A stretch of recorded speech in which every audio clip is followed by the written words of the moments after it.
السلام علیکم ویورز، میرا نام عطاء الرحمن اور آپ دیکھ رہے ہیں عطاء بخاری یوٹیوب چینل۔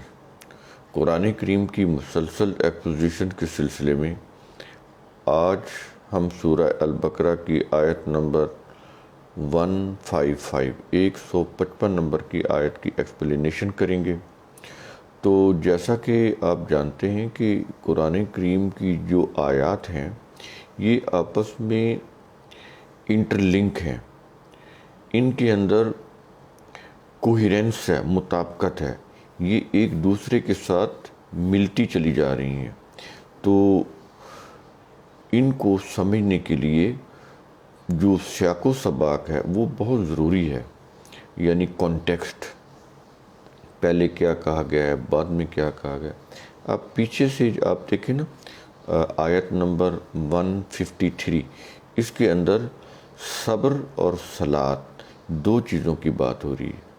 تو یہ بتا رہا ہے کہ اللہ کا جو نظام ہے اس کے قیام کے لیے بڑی مشکلات تمہیں برداشت کرنی پڑیں گی، اور وہ تم نے مستقل مزاجی کے ساتھ برداشت کرنی ہے۔ ان کے اندر جتنے بھی مصائب اور مشکلات آئیں وہ جھیلنے پڑیں گے۔ یہ نہیں ہے کہ مشکلات آئیں اور تم ان کے اوپر مایوس ہو کر بیٹھ جاؤ، نہیں، مسلسل سٹرگل کرنی ہے، ایفرٹس کرنی ہے۔ تو اس کے لیے وہ ذہنی طور پر تیار کر رہا ہے کہ دین جو ہے اس کے قیام کے لیے جو صلاۃ ایک بڑا اہم اور بنیادی نظام ہے دین کی اسٹیبلشمنٹ کا، اس کے لیے صلاۃ کو وہ بنیادی ایک عنصر ہے، اس کا ایک بنیادی جز ہے، نظام ہے وہ۔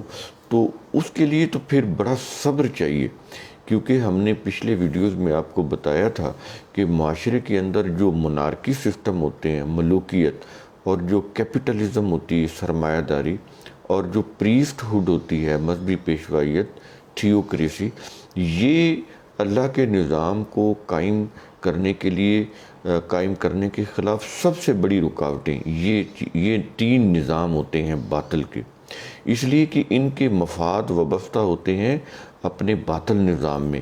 تو وہ کبھی بھی نہیں چاہیں گے کہ دین کا نظام قائم ہو اور پھر اس کے اندر الصلاۃ قائم ہو۔ یہاں سے یہ آپ کو پتہ چل جائے گا، آپ کو سمجھ آ جائے گا کہ دین کا جو نظام ہے یہ کوئی انڈیویجول، کوئی وہ مذہبی رسوم پر مبنی نظام نہیں ہوتا، کیونکہ مذہب میں تو ہر شخص کا اپنے خدا سے جو ایک ربط ہوتا ہے یا تعلق ہوتا ہے وہ انڈیویجول ہوتا ہے، پرائیویٹ ہوتا ہے۔ وہ اپنی کوئی ریلیجس قسم کی وہ رسوم یا ورشپ کر کے وہ یہ سمجھتا ہے کہ میرا اللہ سے تعلق قائم ہو گیا ہے، مجھے سیلویشن یا نجات مل گئی ہے، وہ اس کی ایک جذباتی سیٹسفیکشن ہو جاتی ہے۔ قرآن کریم کے اندر جو الدین ہے اس کا تعلق نظام حیات سے ہے، ضابطہ حیات، الدین ضابطہ حیات، جو اسٹیٹ کی سطح کے اوپر نافذ ہوتا ہے۔ دین جو ہے وہ یہ پرائیویٹ یا انڈیویجول چیز نہیں ہے کہ آپ کوئی مذہبی رسوم کر کے سمجھ لیں کہ دین قائم ہو گیا، نہیں، یہ اسٹیٹ کی سطح کے اوپر چیز ہوتی ہے۔ وہاں پر جب آپ اللہ کے قوانین جو قرآن کے اندر ہیں اس کی روح سے جب وہ نظام لے کر آئیں گے، قرآن اس کو الدین کہتا ہے، اس کی حکومت جو ہے وہ در حقیقت انسانوں کی حکومت نہیں ہوتی جو لوگوں کو اپنا محکوم یا غلام یا لونڈی بنا لیتی ہے، وہ حکومت اللہ کی حکومت ہوتی ہے، اس کے قوانین کی روح سے جو صرف کتاب کے اندر ہیں، القرآن کے اندر ہیں۔ تو اس سے وہ جو اس کے لیے جو سب سے بڑا اور بنیادی نظام ہے الدین کے اندر وہ ہے الصلاۃ، صلاۃ کا نظام۔ یہ سیاسی، حکومتی، ریاستی نظام ہوتا ہے، اور اس کے بغیر کوئی ریاست کام نہیں کر سکتی۔ جو بھی ویلفیئر اسٹیٹ کا کانسیپٹ آپ کو اسکینڈینیوین کنٹریز میں نظر آئے گا یا کینیڈا میں نظر آئے گا، تو دیکھیں اس کا بیسک کنسیپٹ قرآن نے دیا۔ انہوں نے تو آج ٹرائل اینڈ ایرر کی میتھڈ کے تحت معلوم کر لیا۔ وہ بھی انہوں نے جو نظام بنایا وہ صرف اپنے ملک کے لیے فلائی ہے، دوسرے ملکوں کے لیے نہیں ہے۔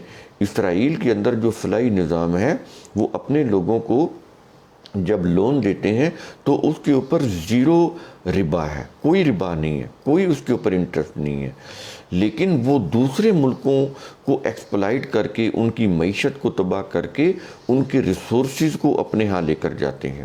فرانس بھی یہی کرتا ہے، اسکینڈینیوین بھی یہی کرتے ہیں، لیکن اپنے لوگوں کے لیے وہ بہت رفائی ہوتی ہیں، لیکن باقی قوموں کے لیے وہ بہت، ان کے جو نظام ہوتے ہیں انتہائی تباہ کن ہوتے ہیں۔ یہاں پر آ کر ان کی جو نظام ہے، پھر قرآن کا جو عالمگیر نظام ہے جو انسانیت کی بہتری کا، اس سے وہ ٹکرا جاتے ہیں۔ یہاں پر وہ قرآن پہ نہیں آتے، اپنے قوم، اپنے ملک کے لیے وہ رفائی ہوتے ہیں، لیکن دوسرے ملکوں کے لیے نہیں۔ ان کو تو وہ ایکسپلائٹ کرتے ہیں، لوٹتے ہیں، کھسوٹتے ہیں، ان کے ریسورسز کے اوپر قبضہ کرتے ہیں اور اپنے ملک میں لے کر جاتے ہیں، اور وہ لوگوں کو پھر اتنا دیتے ہیں کہ وہاں پر امن رہے۔ لیکن ان لوگوں کی اکنامکس صحیح ہوگی تو پھر لا اینڈ آرڈر کے جو مسائل ہیں وہ پیدا نہیں ہوتے۔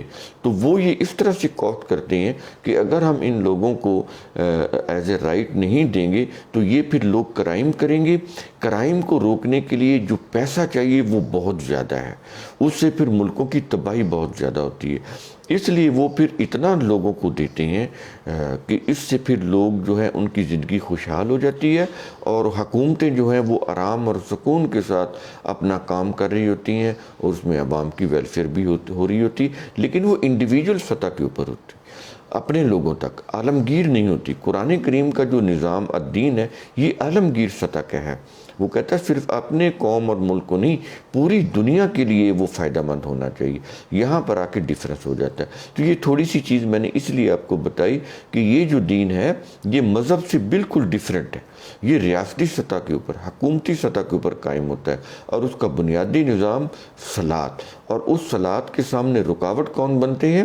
جو میں نے آپ کو بتایا، مونارکی سسٹم، بادشاہت کا نظام، اور کیپٹلزم، سرمایہ داری کا نظام، پریسٹ ہوڈ، یہ مذہبی پیشوائیت۔ تو اس کے لیے وہ کہتا ہے تمہیں صبر سے کام لینا پڑے گا، مشکلات سے گزرنا پڑے گا، جھیلنی پڑے گی یہ سب کچھ۔ اور آگے ہم آتے ہیں، یہ پچھلا آپ کو سمجھ آ گیا نا اس کا جو سیاق و سباق، اب آیت سمجھ آئے گی جو آج کا موضوع ہے۔ کہتا ہے وَلَنَبْلُوَنَّكُمْ بِشَيْءٍ مِّنَ الْخَوْفِ وَالْجُوعِ۔ اب یہ خوف کیا ہوتا ہے؟ بیرونی خطرہ ہوتا ہے، اور جو کیا ہوتی ہے؟ بھوک۔ کہتا ہے کہ یہ جو خوف اور بھوک ہے، اور آگے کہہ رہا ہے وَنَقْصٍ مِّنَ الْأَمْوَالِ وَالْأَنفُسِ وَالثَّمَرَاتِ، اور دوسری کمی، ونقص، نقص پیدا ہو جانا، کمی پیدا ہو جانا، کس میں؟ اموال میں، جو لوگوں کے مال ہیں، والانفس، اور جو جانیں ہیں، یہ بھی جب وہ ٹکراؤ ہوگا تو یہ جانیں بھی جائیں گی، تو یہ جان بھی قربان کرنی پڑے گی۔ والثمرات، اور یہ جو پھل ہیں، اناج ہے، اور یہ جو رزق کی چیزیں ہیں، ان میں بھی ظاہر ہے جب جنگ ہوتی ہے تو زراعت کے اس پر بھی اثر پڑتا ہے، زراعت بھی متاثر ہوتی ہے، انسانی جانیں بھی جاتی ہیں، مال میں بھی کمی ہوتی ہے، مال کا بھی نقصان ہوتا ہے، اس میں جانور مویشی بھی آ جاتے ہیں، اور دوسرا بھی پیسہ بھی، دولت بھی، یہ ساری چیزیں۔ کہتا ہے کہ وَلَنَبْلُوَنَّكُمْ، ان چیزوں سے، ہمارے قانون کی روح سے تم آزماؤ گے اپنے آپ کو۔ یہ لفظی ترجمہ تو یہ بنے گا کہ وَلَنَبْلُوَنَّكُمْ، ہم تمہیں آزمائیں گے۔ دیکھیں اللہ نہیں آزماتا، یہ الفاظ ہیں جو اللہ نے ہمیں سمجھانے کے لیے ہماری زبان میں گفتگو کی ہے، جیسے ہم کہتے ہیں کہ ایک دوسرے کو آزماتے ہیں، تو وہی لفظ لے کر آئے گا تاکہ بات سمجھ آ جائے۔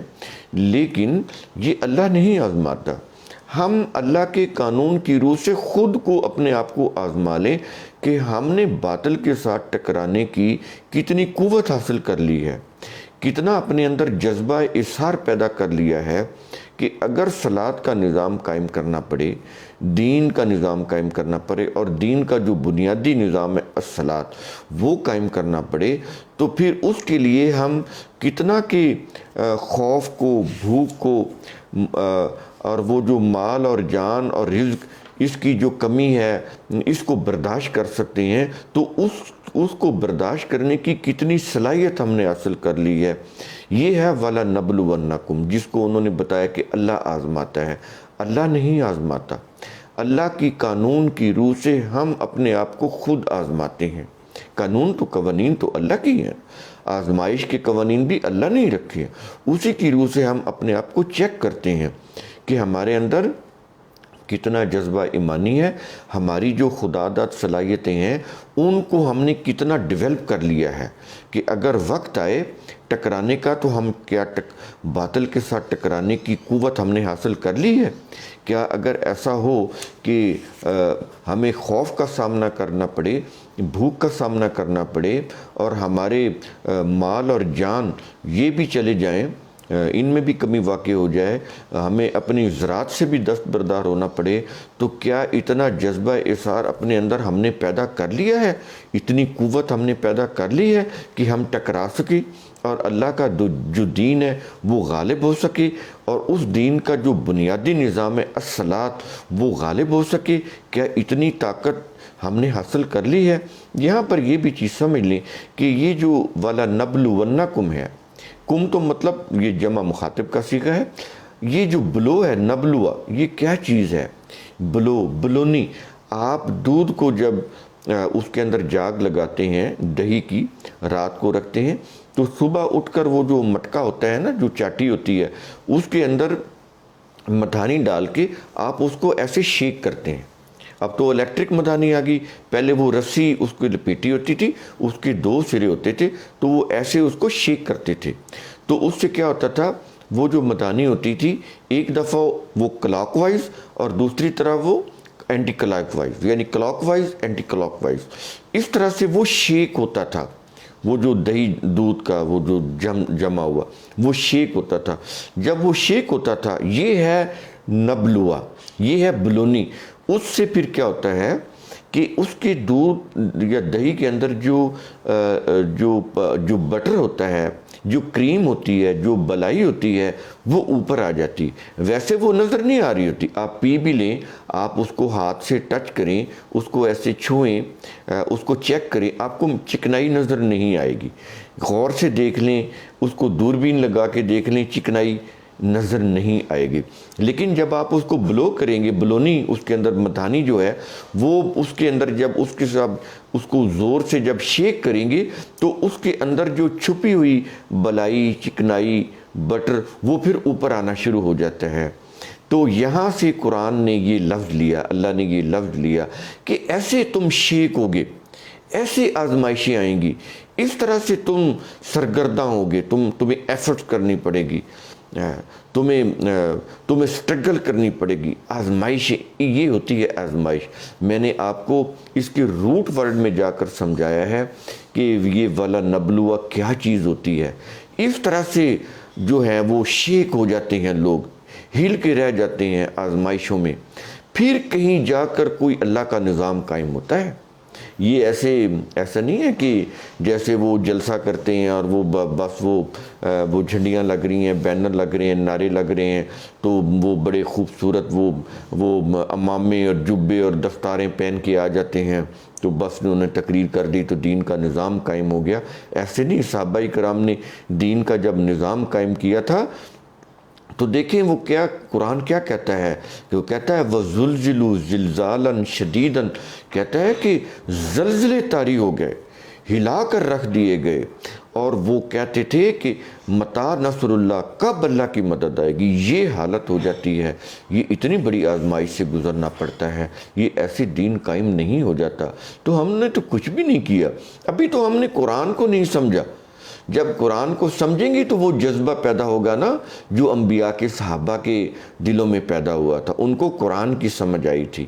تو قرآن کی روح سے سب سے پہلے تو تزکیہ نفس کرنا پڑے گا کہ قرآن کہتا کیا ہے، اس کی ویلیوز کیا ہیں، اس کے ضابطے کیا ہیں۔ جب وہ سمجھ آئیں گے تو پھر وہ مائنڈ سیٹ پیدا ہوگا، پھر یہ جذبہ اظہار قربانی کا وہ پیدا ہوگا، پھر ہم سیکریفائز کرنے کے قابل ہو سکیں گے۔